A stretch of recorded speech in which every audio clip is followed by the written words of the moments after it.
continuing story of Peyton Place.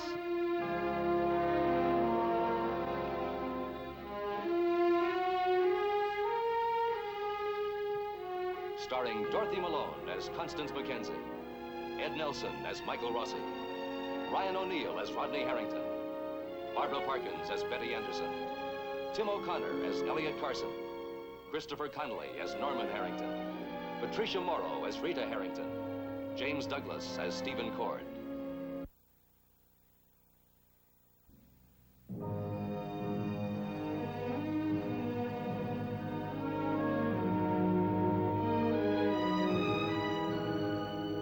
Rachel Wells had been pulled out of her night school class by an emergency.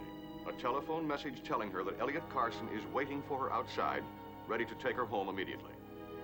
To Rachel, an emergency at home might mean that something has happened to the Carson baby, or perhaps even Elliot's wife, Constance. Disturbed and puzzled, Rachel looks for Elliot Carson and finds Jack Chandler. I've come to take you home.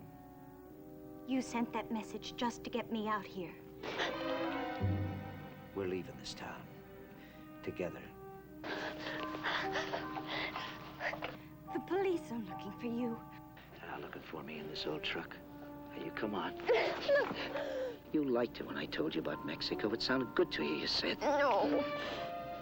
I'm finished playing hide-and-go-seek with you, Rachel. We're going to Mexico tonight. 2 or 3 days, we'll be there. We're going now, Rachel. We're going now. Nice and gentle and quiet. That's the way it has to be.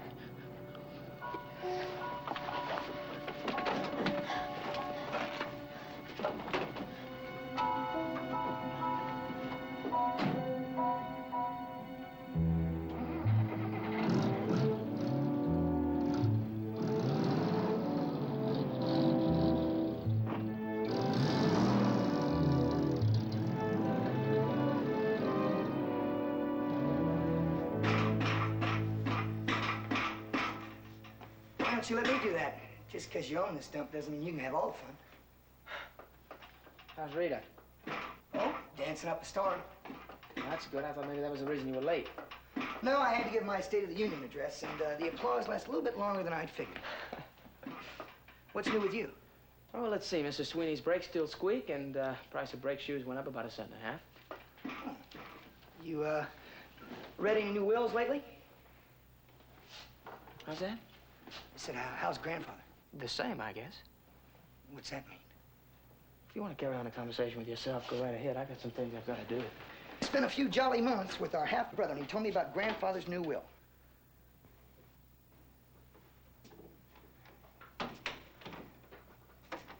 Tell you the zinger? You mean the zinger that you have to marry Betty before she can cash in grandfather's chips? Doesn't make sense. Does that go for the guy that thought it up? What else did Stephen tell you? Wait a minute, there's a question on the floor. If the will is fantastic, strange, bizarre, and not to mention a wee bit unusual, what does that make the guy that thought it up? Beginning to sound like a disinherited relative. That's what it was the last time I looked. A disinherited relative who's trying to get his hands on some of that loot, huh? And you sound like you're humming the wedding march, getting ready to take another trip down the aisle with Betty. All that in a few minutes? Stephen must talk pretty fast, Norman. Maybe I'm just a good listener. And maybe I'm just a little bit worried about grandfather. And maybe I'd like to find out if there's any truth to what Stephen said. Why, so you can have him committed? No, so I can help him. Help him? You slam the door in his face every time he's come near you. Why don't you make up your mind? That's what I'm trying to do, Rod. Look at us. In a couple of seconds, it'll be tire irons at 50 yards. Drop one up for Stephen. He made sense. Yeah, that's his specialty. You know he just wants you on his side. I know Stephen's got a white flag in one hand and a hatchet in the other. But it's... What?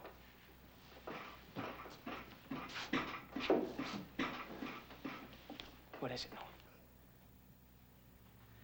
Rita sure picked a good time to get sick. I'm still working on my first $1 million. Well, then talk to grandfather. He still knows who he is, and he knows who you are. Well, you've got as much right to that money as anybody. Maybe more. That's what Stephen said. You're not going to help Rita or grandfather by siding with Stephen. So far, he's the only one that's offered to help. Don't do it. Don't join, Stephen. Whatever I do, whatever I have to do, I do for Rita.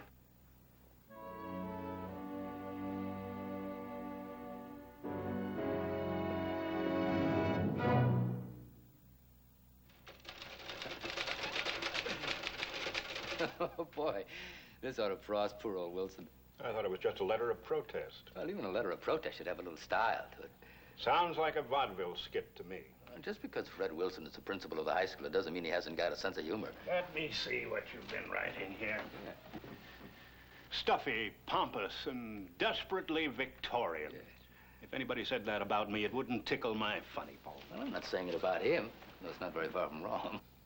It's just that the reading assignments in Rachel's English class are a little dated, that's all. And stuffy and pompous. And distressingly Victorian. And the next time you see Fred Wilson, duck. How can they expect to cultivate an 18-year-old girl's interest in literature by boring her to death with the books on this list here? I thought Mike Rossi was taking care of Rachel's education. Well, it's his idea, yeah, but that doesn't mean I can't take an interest in it. You haven't heard Rachel complain about what she has to read, have you? No, but... And she's doing all right in school, isn't she? Well, yes, as far as I know, she is, yeah. Well, then what do you want to stick your nose in for? Now, look, Dad, she's living in my house, and she's being treated almost like a daughter, so that gives me some kind of responsibility. Now, hold on. Responsibility not only to Rachel. Now, what do you mean by that? You ought to be at home, curled up on the couch with a nice, cool drink in your hand. Boy, well, I will be in a while. Don't you get tired sitting here all day working on this old newspaper? Well, this paper practically takes care of itself. What about Connie? Well, Connie looks after Matthew. Oh, so that makes you free as a bird. Well, more or less. Why don't you find something else to do and leave Rachel alone? No, because this is important, at least to me. Elliot, Now, Dad, I'm not going to finish this thing if you keep interrupting me. remember the promise you made when Rachel first came to you and Connie? I promised myself lots of things.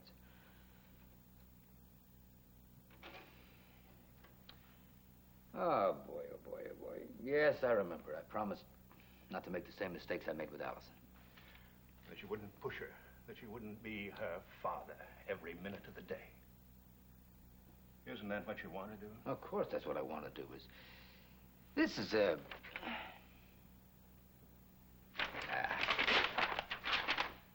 You're right. This is just another attempt to jump feet first right into Rachel's life. Only she needs the freedom more than I need the involvement. You've just made a giant step. Oh, yeah? Feels like I just picked up a nail.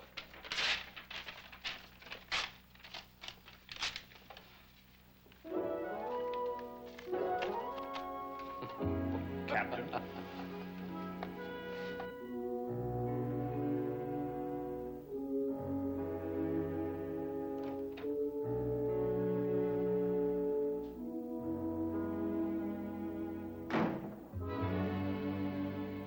Bruise your knuckles, Weber? I want to talk to you, old man. I'm busy. Well, that's tough. I dismissed you for the night. Yeah, you got me out of the way for the night. But now I stopped by Ada's and I had a drink. One, I'm really not interested in your social life. Oh, you're really, really not interested in my social life. Well, why not?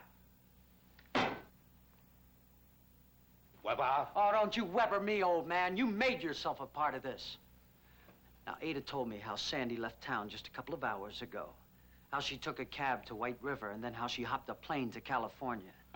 Pleasure trip? Well, you ought to know all about that. From what Ada says, you were the one that sent her. Hardly.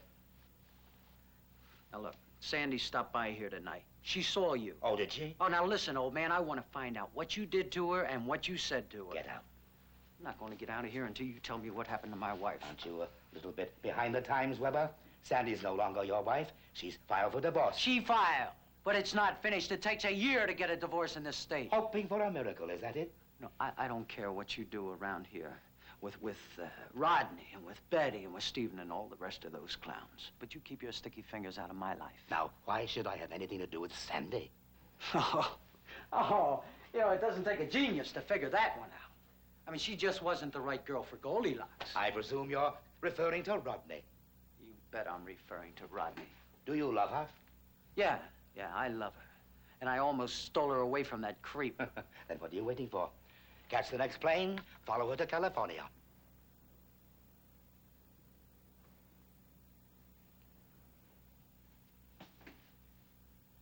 You know, I just might do that, old man.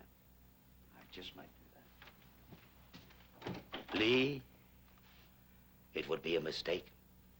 Whether you admit it or not, Weber, you've outgrown her. Your tenure here with me in this house has broadened your horizons, enlarged your vistas. You've simply outgrown her. Do you remember the last time you entered this room without being asked? Yeah, I remember the last time I entered this room without being asked. And if I remember right, you clobbered me with one of your canes. I believed you reached for a glass of brandy that I hadn't offered. That's right. Well, now, if you still believe that I had anything to do with your wife's sudden departure, well, I wouldn't blame you in the least if you refused this drink, resigned your position, walked right out that door.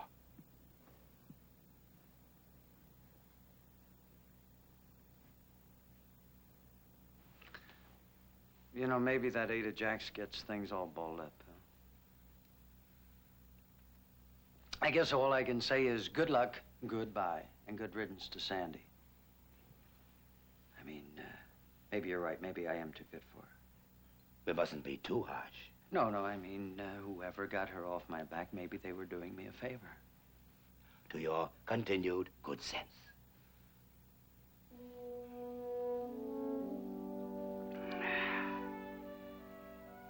Good night, Lee.